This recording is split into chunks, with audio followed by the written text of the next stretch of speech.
Estamos en el año de la misericordia, lo acabamos de estrenar y me gustaría seguir meditando sobre ello. Me quiero fijar esta semana en una parte del Evangelio de San Juan, el capítulo 8, versículos 3 al 11. Es el relato de la presentación a Jesús de aquella mujer que había sido atrapada en flagrante adulterio. Es un texto importante con respecto al concepto de misericordia de nuestro Señor. No que trata de una parábola como la del buen samaritano o la del hijo pródigo, sino de algo que realmente le ocurrió a Jesús. Además, era una trampa. Los fariseos, los publicanos, sus eternos enemigos, conocían bien a Cristo. Sabían que tenía un gran corazón y sabían que era capaz de saltarse la ley por cuestiones menores cuando había algo más importante que la ley, que era el interés del hombre. Por ejemplo, cuando había que curar en sábado. Eso además le ganaba una gran popularidad. Pero quisieron ponerle en un apuro presentándole un caso que no era tan fácil de resolver saltándose la ley, porque hubiera implicado un apoyo no solamente a una persona en apuro, sino especialmente a una persona que había obrado mal y por lo tanto una especie de bendición del mal que esa persona había hecho. Me refiero a aquella mujer que había sido atrapada en adulterio. ¿Qué tenía que hacer Jesús? Tenía que sumarse a ellos y ordenar o permitir o hacer por lo menos la vista gorda y consentir tácitamente en que la mataran? ¿O tenía que evitarlo y en ese caso corría el riesgo de presentarse delante del pueblo como una persona que favorecía el mal? Jesús, sabemos cómo resolvió el problema. Jesús lo que hizo fue poner delante de la mirada de los acusadores de esta mujer los propios pecados y discretamente hacerles ver que la medida que usaran sería la que usarían con ellos, es decir, con los pecados de ellos. Hasta aquí un gesto maravilloso de misericordia divina. Pero el relato no termina aquí. El relato acaba con el diálogo o con el monólogo, porque no se oye más que una breve palabra de la mujer, entre Jesús y la adúltera. El Señor le pregunta, ¿no te han condenado? No, Señor, dice ella. Y Jesús, y esto es lo importante, responde, yo tampoco te condeno. Si hubiera terminado aquí, podría parecer que Jesús no solamente no condena a la pecadora, sino que no condena tampoco el pecado. Pero el Señor añade, vete y no peques más. Esta es la clave. Primero está diciendo Jesús que lo que ha hecho es un pecado, es algo malo. Por tanto, sí está condenando, pero no está condenando a la persona, sino lo que la persona ha hecho. Cuando algunos dicen que Jesús no condena, se equivocan, sí condena. Lo que ha hecho esa señora, dice Jesús, es un pecado, es algo malo.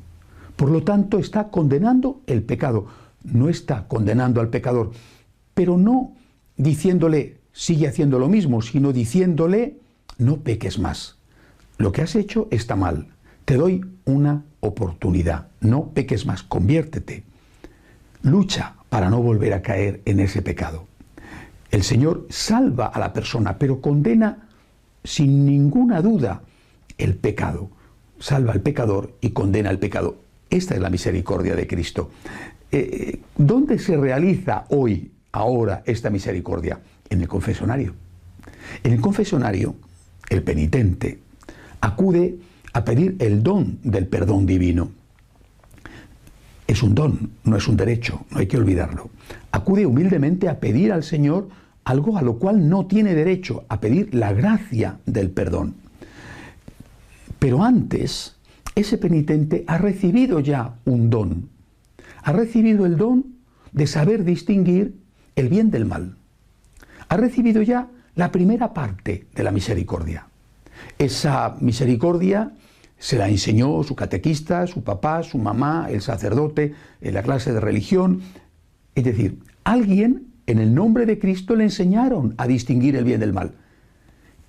Ya fueron misericordiosos con él, porque recibió y aprovechó esa primera parte de la misericordia. Es por lo que después puede acudir al confesionario arrepentido y recibir el don de la segunda parte de la misericordia, que es el perdón de Dios. Si no hubiera sido por la primera parte, no habría acudido a recibir la segunda. Si no tienes conciencia de pecado, ¿por qué tienes que pedir perdón? Si no eres consciente de que lo que has hecho está mal hecho, que has obrado mal haciendo daño y que te has hecho daño, no tienes por qué pedir perdón. Al contrario, te parece ofensivo si alguien te dice te perdono, o si alguien te dice tienes que arrepentirte, tienes que pedir perdón. Si piensas que lo que has hecho está bien hecho, el perdón que se te ofrece te molesta y desde luego tú no lo pides. Por lo tanto, hay una primera parte de la misericordia que es enseñar a distinguir el bien del mal. Es la verdad. La verdad no es algo ajeno a la misericordia, la verdad es la primera parte de la misericordia. Enseñar la verdad. Estamos hablando en este caso de la verdad moral, por supuesto igual puede decirse de la verdad dogmática. Enseñar la verdad es ya misericordia, es la primera parte de la misericordia.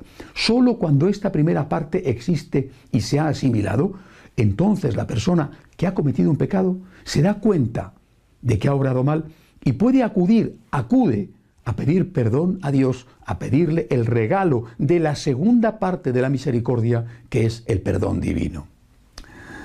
Esto lo sabe muy bien el Papa Francisco.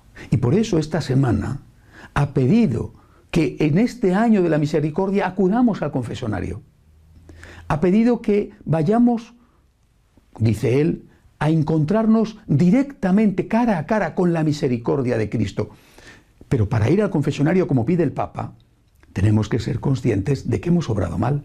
Si nadie nos enseña a distinguir el bien del mal, si la confusión crece y con culpa o sin culpa muchos terminan por no saber distinguir el pecado de la virtud y por creer que es bueno lo que es malo, ¿cómo van a acudir al confesionario? Nadie acudirá a pedir perdón, nadie acudirá a recibir la segunda parte de la misericordia si no han recibido esa primera parte, que es enseñarles la verdad. Vayamos al confesionario, como pide el Papa. Pero para eso acudamos primero a que nos enseñen a distinguir el bien del mal. Después podremos intentar hacer el bien con la gracia de Dios y si no lo conseguimos, acudir a recibir la segunda parte de la misericordia, que es el divino perdón. Hasta la semana que viene, si Dios quiere.